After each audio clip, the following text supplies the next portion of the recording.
Bom dia, a graça e a paz do Senhor Jesus. Veremos hoje o capítulo de número 5 do livro de Jeremias, Lamentações de Jeremias, a grande misericórdia de Deus.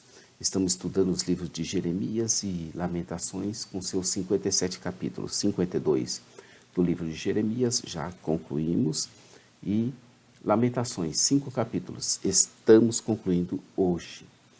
Jeremias profetizou durante o reinado dos últimos monarcas de Judá, entre eles Josias, Jeoacás, Jeoaquim, Joaquim, Zedequias.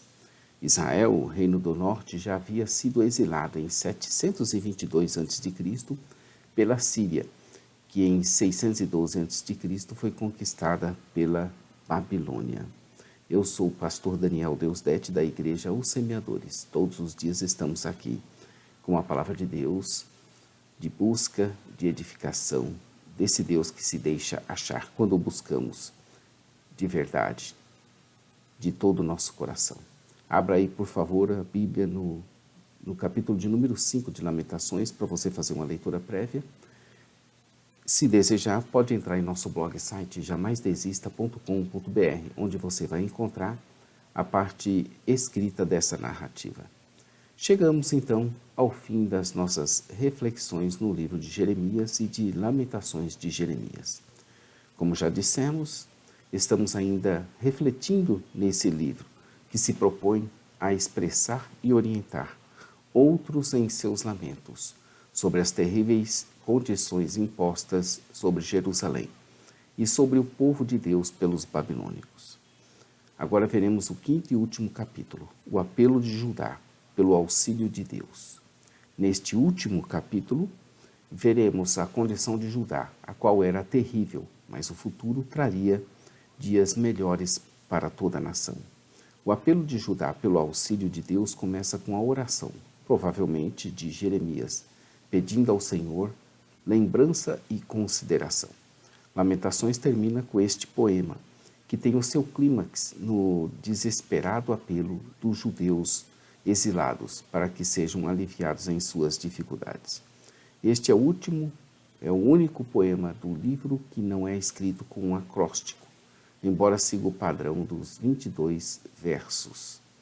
Uma abertura comum, verso 1, pedindo lembrança e considerações para um lamento comunitário. Sião não está mais lutando com os sofrimentos imediatos do cerco e da pilhagem, como ouvimos no capítulo 4. O tempo já havia passado e eles estavam repletos de experiências sombrias e humilhantes.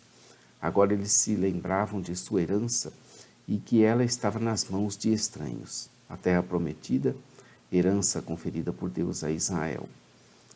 Especificamente, o território de Judá estava totalmente nas mãos de estranhos, nas mãos de estrangeiros. Era, sem dúvidas, uma situação ultrajante, considerando que Deus havia dado especificamente aos israelitas aquela terra e exigido que eles expulsassem os estrangeiros para ali eles tomarem posse.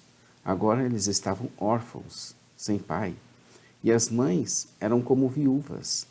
Essa situação de orfandade e viuvez era daquelas cuja posição social os tornava dependentes dos outros para proteção e também para provisão.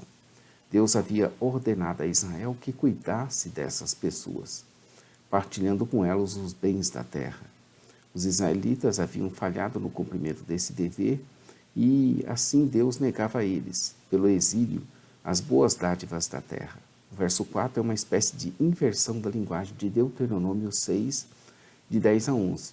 Ali eles tinham os poços, plantações e criações que não tinham cavado, plantado ou criado, e agora eram obrigados a se susterem com trabalho estrangeiro de aluguel por causa da tomada da posse da terra. Estavam também, e por isso, sem qualquer descanso. Outra inversão da linguagem comumente usada para ofertar bênção.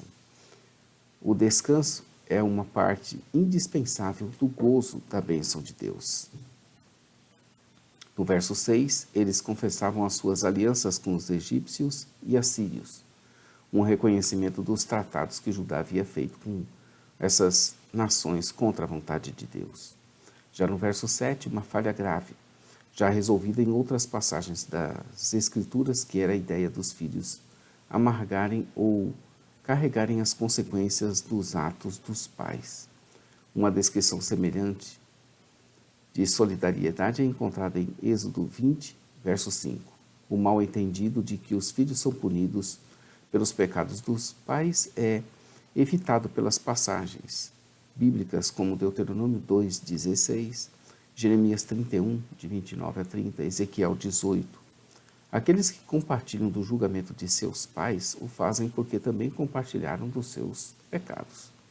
Ao se referirem a um termo escravo, aqueles que dominavam sobre eles, entendemos que estava fazendo uma referência irônica aos próprios babilônicos, insinuando que as circunstâncias do momento desvirtuavam os verdadeiros relacionamentos entre Deus, entre Israel e as outras nações. Israel era, na realidade, uma nação livre da escravidão. Até o pão era obtido com dores no deserto, ao terem de enfrentar possivelmente a espada dos saqueadores que o trajavam, que tiravam vantagem das comunidades enfraquecidas. Verso 9. A fome era tanta que confrontavam qualquer coisa para delas se virem livres, mesmo esses perigos desses salteadores e de aproveitadores. Ele continua a descrever em detalhes a situação terrível pela qual passava e agora, em nome do povo, se voltam às suas mulheres e às suas virgens que eram molestadas sem piedade. Como em 2 Samuel 13, 14, 13, 32, a palavra hebraica traduzida como forçaram indica estrupo, conforme Josué 20, verso 5. A perda da virgindade fora do casamento trazia vergonha sobre a mulher e a sua família e podia ter sérias consequências. O enforcamento de seus príncipes, verso 12, era uma degradação adicionada à tortura da humilhação, o horror da execução. Os seus jovens eram os que levavam a mó um trabalho humilhante para um jovem. Esse tipo de trabalho era tradicionalmente reservado para as mulheres. O propósito disso era mesmo abaixar a moral de todos, de forma que somente servissem e não reagissem. No verso 14, nem os velhos se assentam mais nas portas, nem os jovens cantavam.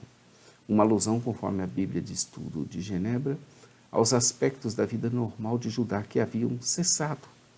A porta onde ocorriam tratativas legais e sociais estava deserta. A severidade da vida como povo conquistado obliterava a despreocupação anterior dos jovens. Já não havia mais gozo ou alegria nos corações, de forma que se converteu em lamentos a própria dança de celebração e de alegria. Caiu-lhes a coroa de suas cabeças. Ou seja, alguns tomam essa expressão como se referindo a Jerusalém em particular, mas ela simbolizava mais provavelmente a glória de Judá entre as nações, que agora estava toda abatida e derrotada. Dela se ouvia apenas ai de nós, porque pecamos. De coração desmaiado, verso 17, os olhos se escureceram e as visões foram tampadas e anuladas pela esperança. O poeta fechou o círculo voltando a 1:1, ao capítulo 1, verso 1, retomando o tema do escândalo da cidade escolhida por Deus, agora destruída e abandonada. Somente o Senhor permanece para sempre. Reina e seu trono não tem fim. Embora o trono de Judá estivesse vazio, o reinado do Senhor não estava ameaçado. Ele reina para sempre. Essa compilação de poemas assume essa última afirmação do princípio ao fim. Esqueceria deles o Senhor para sempre?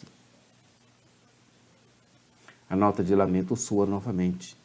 Capítulo 1, verso 22. Não há qualquer panaceia fácil para a dor manifestada. A afirmação do reinado do Senhor brotou do centro dessa dor. É o reconhecimento de que Deus é Deus, apesar de nós. Se estamos de pé, é por causa da misericórdia de Deus. Se não estamos, é por causa da nossa arrogância e constante rejeição daquele que nos pede daquele que nos pode dar a vida. A justa tribulação vem indistintamente sobre todos nós para nos aperfeiçoar no amor. Se estamos de pé, Ele é Deus. Se não estamos de pé, Ele continua sendo Deus. Mas nós é que somos responsáveis por isso. Lamentações 5:1 diz: lembra-te, Senhor, do que nos tem sucedido, considere e olha para o nosso opróbrio. Lembrando que tem 22 versículos e esse capítulo 5 não forma um acróstico. Verso 22, se é que não nos tem de todo rejeitado, se é que não está sobremaneira irado contra nós. A oração que segue, verso 21, verso 21 diz assim: converte-nos a ti, Senhor, e seremos convertidos. Renova os nossos dias como dantes.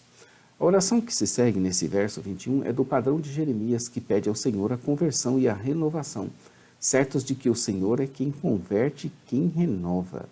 Os profetas nunca consideravam uma restauração da terra prometida a parte de um arrependimento para com Deus. Para um paralelo desse pensamento, veja também Jeremias 31, verso 18. A soberania de Deus não anula a responsabilidade humana, nem a vilipendia. Sempre seremos responsáveis por nossos atos e sempre será Deus soberano sobre todas as coisas. O poeta se recusa a terminar o lamento com uma nota positiva. Como nos outros lamentos, as expressões de esperança são encontradas na porção mediana. A conclusão exprimia não desespero, mas petição. Esse é o caráter essencial de todos os poemas em Lamentações. Eles haviam sido instigados por intensa aflição por causa do julgamento de Deus, e expressavam o anseio de que a compaixão de Deus os levariam a libertar o seu povo. Chegamos ao final deste livro, desta série de Jeremias e Lamentações de Jeremias. Graças a Deus, temos alcançado o que nos propusemos. É muito bom a gente concluir aquilo que a gente se propõe a fazer. Como é bom a gente ter propósitos e como é bom levarmos a sério nossa missão. Como é bom a gente ter fé no Senhor. Deus maravilhoso, cuja graça é maior do que a nossa vida. Como é bom saber que Deus nos faz promessas incríveis e Ele vai cumprir todas elas.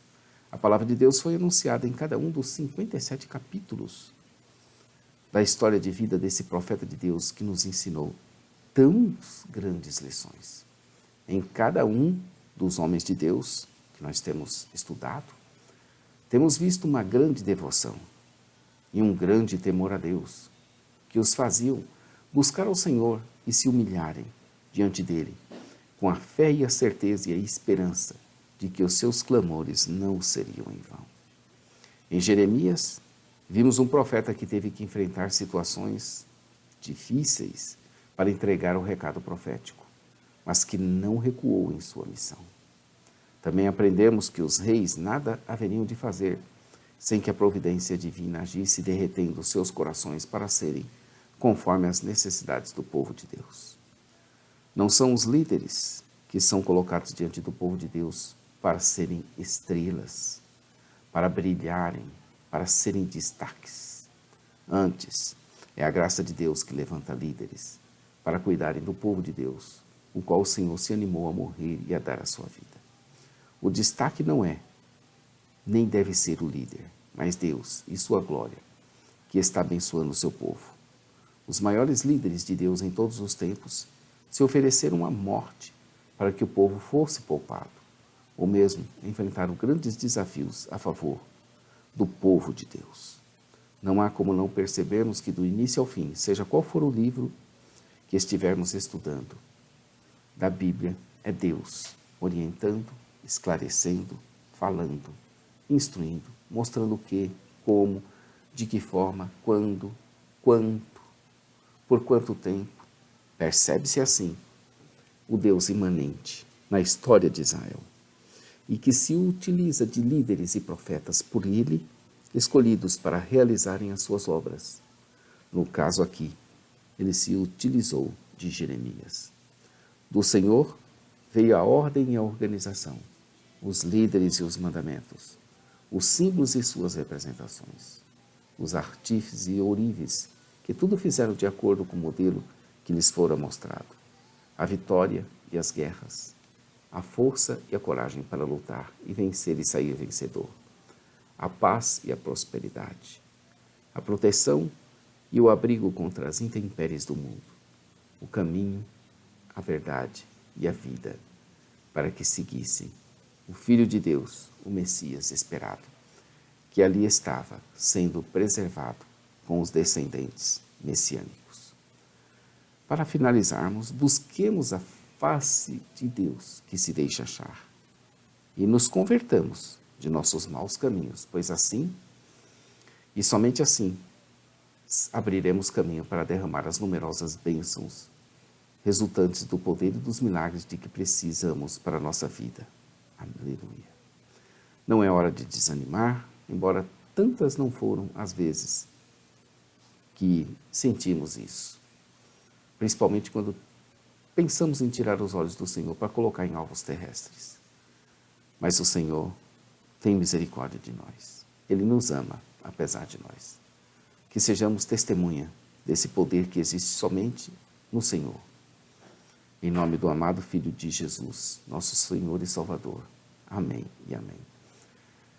Amanhã estaremos aqui com um novo capítulo. Vamos estudar o livro de Ezequiel, 48 capítulos. Inscreva-se em nosso canal, conheça o nosso blog, site Jamais Desista, onde a parte escrita dessa narrativa se encontra para você ver, com ilustrações, gráficos, tabelas, e para você fazer o acompanhamento que você desejar.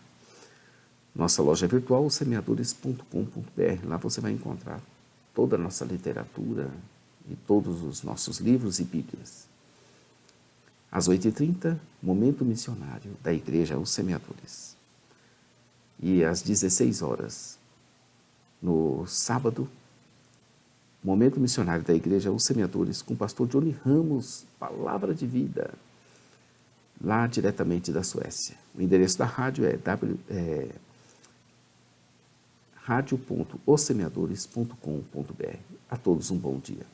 Maranata. Ora, ora, vem, Senhor Jesus. Deus te abençoe, querido.